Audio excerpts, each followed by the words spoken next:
가난하다고 해서 외로움을 모르겠는가? 너와 헤어져 돌아오는 눈 쌓인 골목길에 새파랗게 달빛이 쏟아지는데 가난하다고 해서 두려움이 없겠는가? 두 점을 치는 소리, 방범대원의 호각 소리, 메밀묵 사료 소리에 눈을 뜨면 멀리 육중한 기계 굴러가는 소리. 가난하다고 해서 그리움을 버렸겠는가? 어머님 보고 싶소 수없이 뇌어보지만 집 뒤 감나무에 까치밥으로 하나 남았을 새빨간 감 바람 소리도 그려보지만 가난하다고 해서 사랑을 모르겠는가? 내 볼에 와닿던 내 입술의 뜨거움, 사랑한다고 속삭이던 내 숨결, 돌아서는 내 등 뒤에 터지던 내 울음. 가난하다고 해서 왜 모르겠는가? 가난하기 때문에 이 모든 것들을 버려야 한다는 것을. 가난한 사랑 노래, 신경님. 안녕하세요. 시 읽는 별선생입니다. 앞서 읽은 시는 1988년에 발표된 신경님 시인의 시 가난한 사랑 노래입니다. 이 시에는 이웃의 한 젊은이를 위하여라는 부제가 붙어 있는데요. 가난한 젊은 도시 근로자의 삶을 소재로 인간적인 진실의 따뜻함을 노래하고 있습니다. 물질적으로는 가난하지만 외로움과 두려움, 그리움과 사랑이라는 보편적인 감정을 모두 가진 인간임을 주목하고 있죠. 그러나 가난 때문에 이러한 인간적 감정마저도 외면하고 살아야 하는 한 젊은이의 고통스러운 삶을 통해서 가난하고 소외된 삶에 대한 유대감을 보여주고 있어요.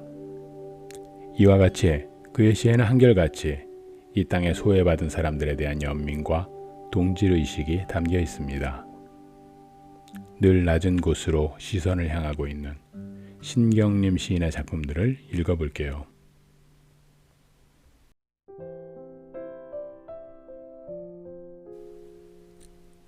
갈대. 언제부턴가 갈대는 속으로 조용히 울고 있었다.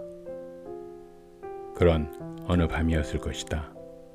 갈대는 그의 온몸으로 흔들리고 있는 것을 알았다. 바람도 달빛도 아닌 것. 갈대는 저를 흔드는 것이 제 조용한 울음인 것을 까맣게 몰랐다. 산다는 것은 속으로 이렇게 조용히 울고 있는 것이라는 것을 그는 몰랐다.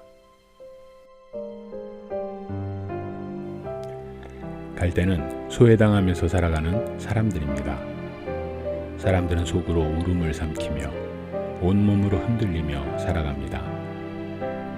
자기를 흔드는 것은 바람이며 달빛 때문이라고 생각합니다. 그런데 지금까지 몰랐습니다. 스스로를 흔드는 것은 제 조용한 울음이었습니다. 삶을 슬프게 만드는 원인은 외부의 현실이 아니라 스스로의 내면에 있던 나약함이었다는 의미죠. 이제는 압니다. 알기에 더 이상 나약한 패배자로 남지 않고 절망을 극복해 나갈 겁니다. 갈대는 꺾이지 않기 때문입니다.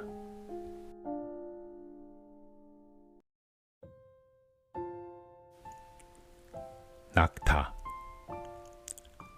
낙타를 타고 가리라 저승길은 별과 달과 해와 모래밖에 본 일이 없는 낙타를 타고 세상 싸물으면 짐짓 아무것도 못 본 채 손저어 대답하면서 슬픔도 아픔도 까맣게 잊었다는 듯 누군가 있어서 다시 세상에 나가란다면 낙타가 되어가겠다 대답하리라. 별과 달과 해와 모래만 보고 살다가 돌아올 때는 세상에서 가장 어리석은 사람 하나 등에 업고 오겠노라고. 무슨 재미로 세상을 살았는지도 모르는 가장 가엾은 사람 하나 골라 길동무 되어서.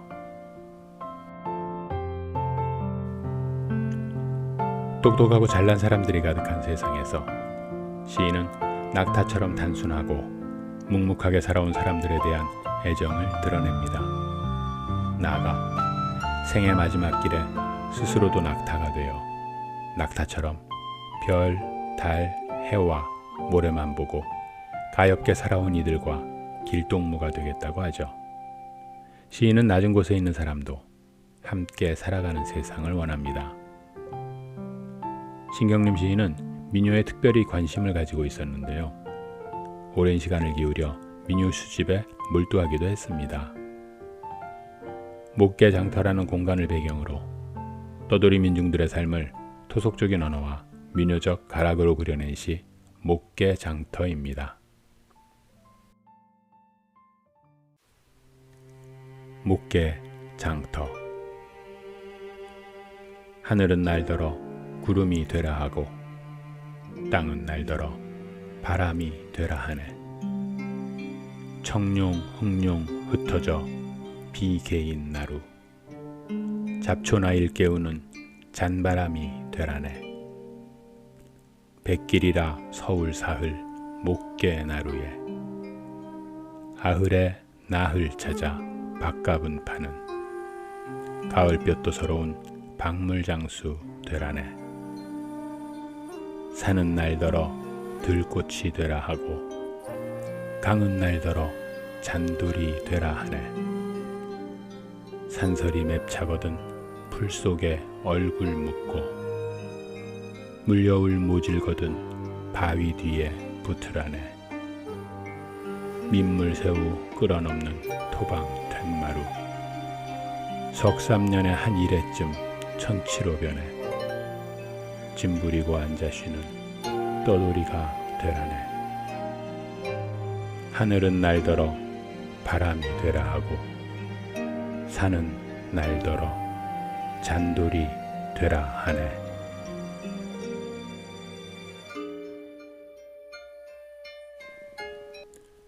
나무.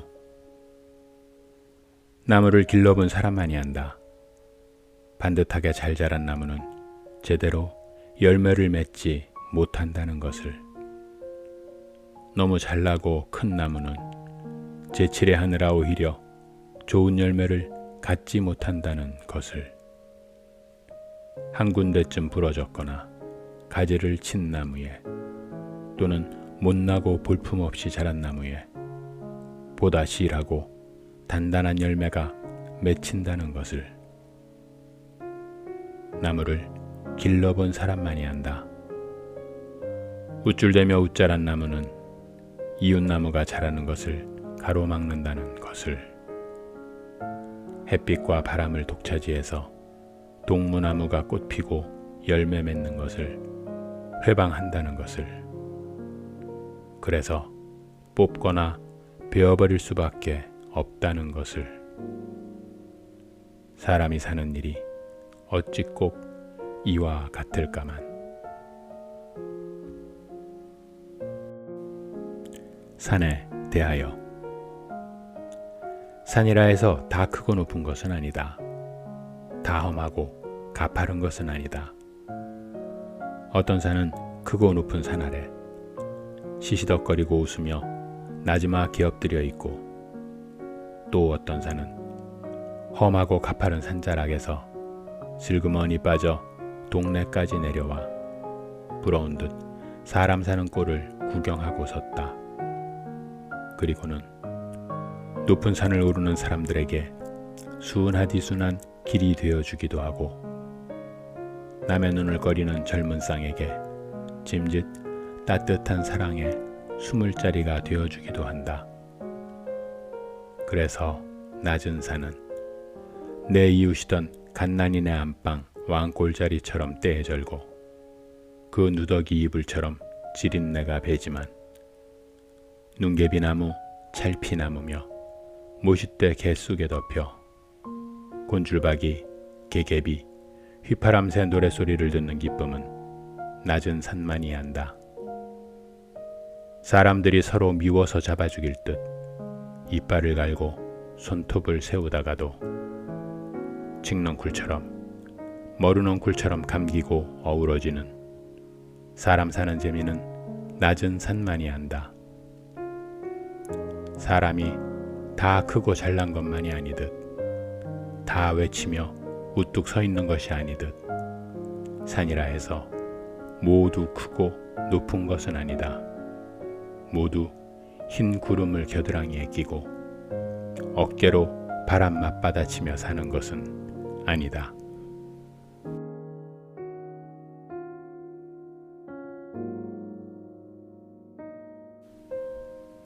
가을비. 젖은 나뭇잎이 날아와 유리창에 달라붙는 간이역에는 차 시간이 돼도 손님이 없다. 플라타너스로 가려진 낡은 목조 찻집. 차 나르는 소녀의 머리칼에서는 풀냄새가 나겠지. 오늘 집에 가면 헌 난로에 불을 당겨 먼저 따끈한 차 한 잔을 마셔야지. 빗물에 젖은 유행가 가락을 떠밀며 화물차 언덕을 돌아 뒤뚱거리며 들어설째 붉고 푸른 깃발을 흔드는 늙은 영무원 구분 등에 흩뿌리는 가을비.